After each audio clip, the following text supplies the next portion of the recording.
Solution! Solution! Solution! We want justice! Justice! Justice! Jai tribalists! Jai!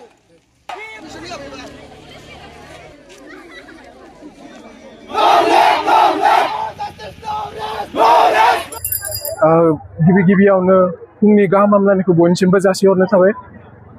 आंनि मुङा रितिक बर'। आं Burma कलेजनि गाहाय नेहाथारि।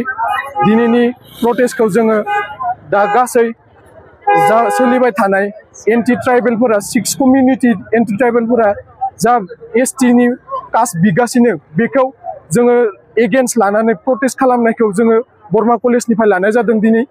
ओमफ्राय बे जोङो बर्मा कलेजल' नङा, गासै बर' हारि आरो गासै स्टुडेन्टफोरा ज' नांनानै कमिउनिटि जानानै बे प्रटेस्टखौ बयबो खालामनांगौ, बयबो माबायावनो खालामनांगौ। गासै एसटि कास्ट गासै ट्राइबेल, जोंनि गासै बेलेग हारिनि ट्राइबेलफोराबो नांगासिनो, जों बर'फोराबो नांगासिनो। गासै बर'फोरनि थैया माबानांगोन, जोंनिया नुजानांगोन, इसोरनो दिन्थिनांगोन जि जोंनियाव बर' थै दङ होननानै। बेखौ रावबो बावगारनाङाथो, बर'फोरा रावबो गावनि हारिखौ नागारनाङाथो, बेखौनो सानो। जोबनायाव आङो बेखौनो सानो दि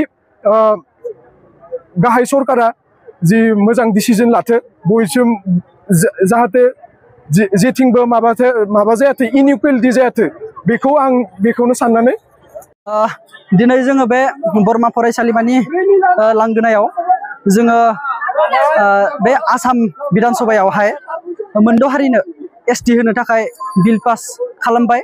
दा बेखौ लानानै जोङो गोख्रों हेंथा होनो थाखाय जोङो दिनै बे बर्मा फरायसालिमानि लांगोनायावहाय गसंथेनाय जादों।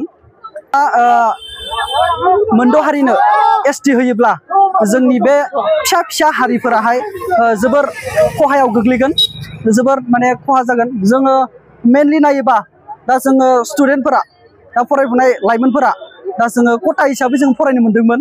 दा बे खथा हिसाबै मोननायाबो बे मोनद' हारि जाय 1.5 कौटि सुबुं बा पपुलेस थानाय हारिसाफोर, जोङो दिनै बे बर्मा फरायसालिमानि लांगोनायाव जोङो बे आसाम सरकारा, आसाम गभर्नमेन्टआ जोंनि बे गोदानै एसटि होनो थांगासिनो दङ जे मोनद' हारिनो।